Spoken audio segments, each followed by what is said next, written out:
Martino. Pour l'instant, nos avocats nous disent que tout est beau. C'était ça l'objectif. Et ils ne le veulent pas. Gérard, c'est pas on veut pas taire, tu fais pas ta job. Ça, c'était fait par des chefs. Gaétan Barrette, traite. Gaétan, alors, la nouvelle directrice de Santé Québec qui va commencer là, ses activités le 1er décembre se promène un peu. Puis là, elle a dit, parce que tantôt, Gaétan, il y a quelques jours, tu m'avais dit on est en austérité.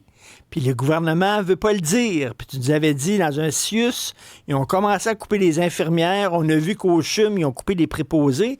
Puis tu nous avais dit, c'est un scoop, on est en austérité. Ben là, elle vient de dire, il faut que je coupe 1 milliard en santé. Fait que là, tu avais raison. Exactement. Écoute, je sais pas comment tu as trouvé cette tournée, si tu as suivi ça pendant la journée, mais je peux pas croire que les gens qui ont écouté les nombreuses entrevues qu'elle a faites aujourd'hui sont rassurés et voient une lumière au bout de leur tunnel. Je peux pas croire ça. Parce que, essentiellement, ce qu'elle nous a dit, écoute, tu l'as entendu, elle a dit son premier argument, il est budgétaire.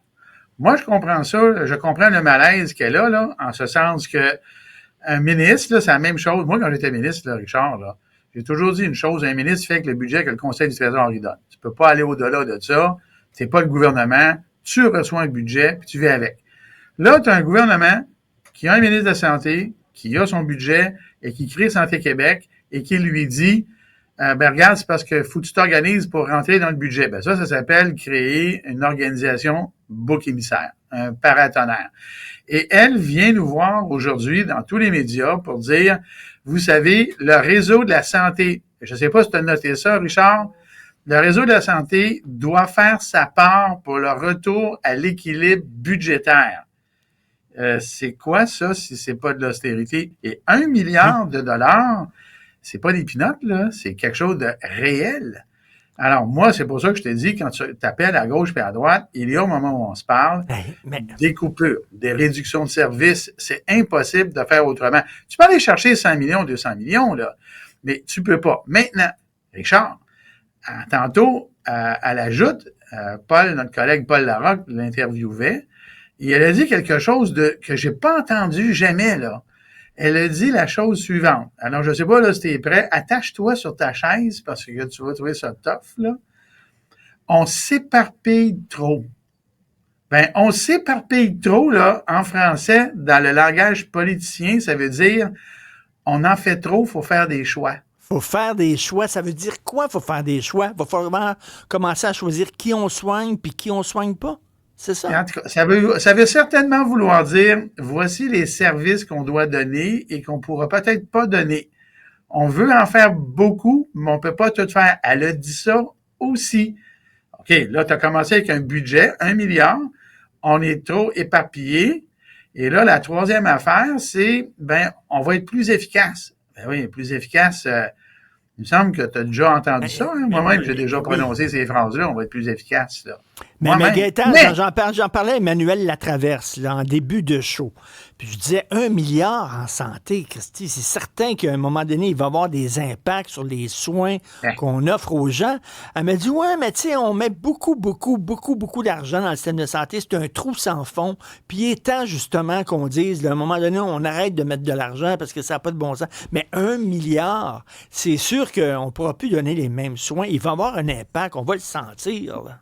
C'est absolument certain, Richard. Et moi, la cerise sur mon Sunday à moi de sa tournée, c'est que quand elle a été questionnée par notre collègue Paul sur les médecins de famille, que l'on sait qu'ils sont à temps partiel, pas tout le monde, mais il y en a trop.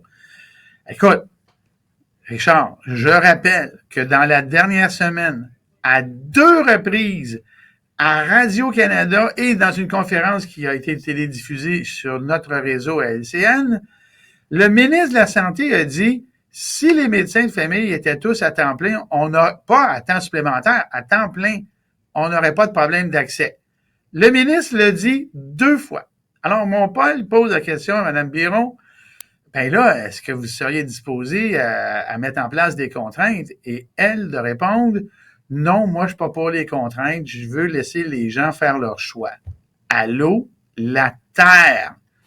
t'as rendu compte que là, moi, je vais me remettre dans mes souliers d'avant, là. Je suis président de la FMSQ, là. C'est ça que j'étais avant. Ou non, je suis président de la FMOQ, les omnipraticiens aujourd'hui.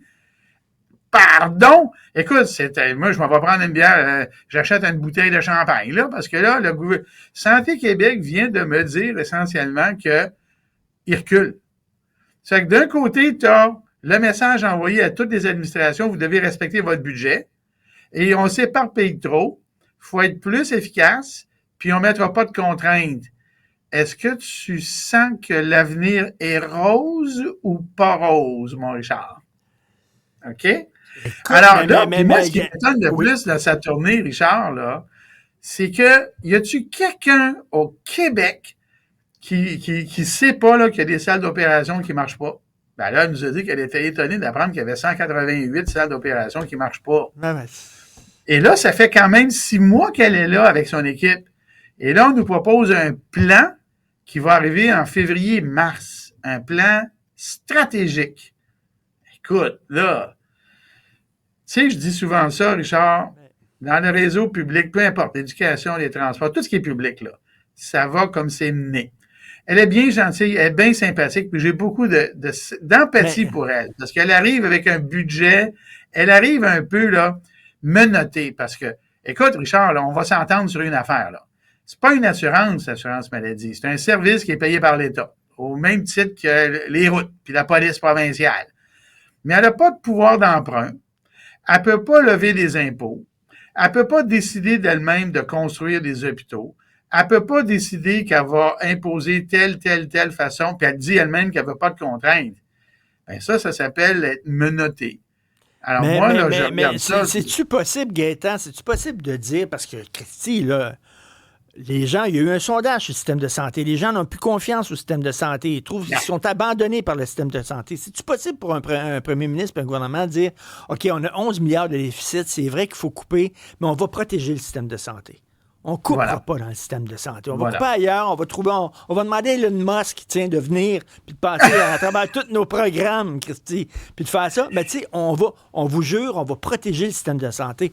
Mais là, de dire on va couper 1 milliard dans le système de santé, qu'est-ce que les gens vont... Les gens ils sont en train de coller au plafond, là. Voyons. Ben, c'est sûr. Et moi, je te le dis, là, c'est juste pas possible. Tu peux pas aller chercher 1 milliard sans avoir un impact sur les services. C'est pas possible. Moi, dans mon hôpital, là, tantôt, elle ajoute, là, j'étais avec, parce qu'il est pas toujours là, mon collègue Amir Kadir, tout le monde le sait, c'est un médecin spécialiste, il travaille à la Gardeur. Je lui ai posé la question, est-ce qu'il y a des impacts chez vous, là, de la commande de 1 milliard? Ben oui. Moi, je suis à Maisonneuve-Rosemont. Ben oui. J'ai des chums dans les 2 réseaux, McGill, Montréal. Ben oui. Je parle à des gens en région. Ben oui. C'est partout. Et là, c'est sûr là qu'on essaie d'envelopper ça en disant ben non, il se passe à rien, c'est juste normal. Mais on peut-tu arriver à un moment donné et dire à la population, là, c'est l'heure des choix et ça va être difficile et voici les choix qu'on doit faire. Et c'est pas ça qui se passe. Alors moi, je suis un petit peu inquiet. Aujourd'hui, là, Mme Biron, elle est bien sympathique, là, c'est pas ça la question, là. OK, en terminant, le message que ça envoie, là. Mais rapidement, l'affaire qu'on ne peut pas soigner tout le monde, puis qu'il va falloir faire des choix, puis tout ça, on peut-tu dire ça comme société aux gens? C'est-tu manquer de compassion, ça, de dire ça? Non. Mais en même temps, et c'est là que la politique entre. Moi, j'ai toujours dit une affaire, Richard, puis je vais le redire encore, là, ici, à l'antenne.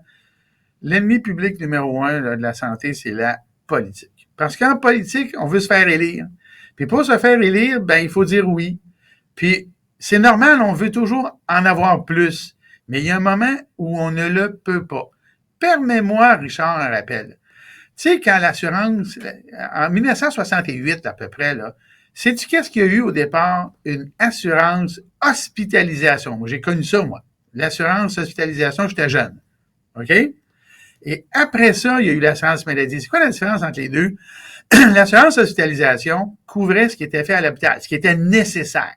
Quand tu es rendu à l'hôpital, normalement, là, ça se peut que tu sois pas mal malade. Mettons que ça se peut que tu puisses pas passer à côté de quelque chose. OK? Là, après ça, on a mis l'assurance maladie. L'assurance maladie, ben, c'est en dehors de l'hôpital. Mais l'assurance maladie ne faisait pas tout. Et là, ben là, on veut constamment que ça fasse de plus en plus de ceci, de cela. Ben, c'est parce que c'est infini, là, ça, là. C'est juste infini. infini. Puis tu peux pas mettre de contraintes. Ben, c'est ça que ça donne. Alors, moi, là, je suis inquiet.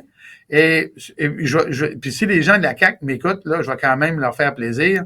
Les fédéraux ont aussi une responsabilité là-dedans, parce que si les fédéraux finançaient leurs 50% là, à la même hauteur que nous autres, ça serait complètement différent. Mais les fédéraux sont trop bas.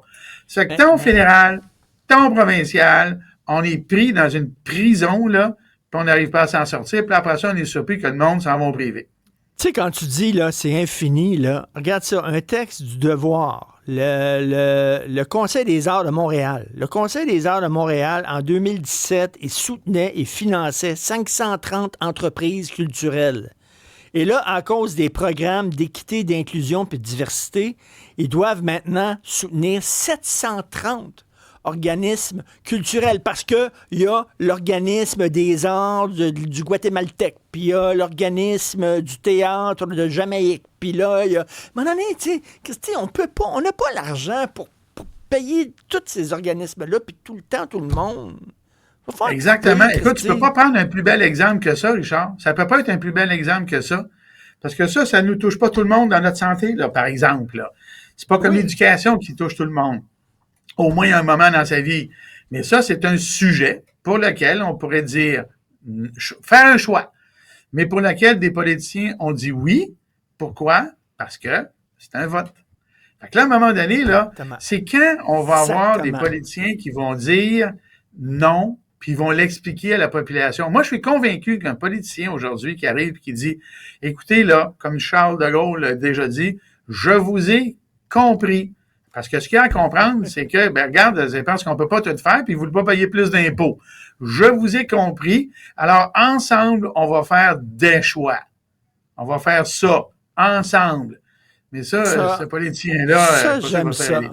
Ça, j'aime ça. Je vous ai compris. Ça serait un slogan d'un parti.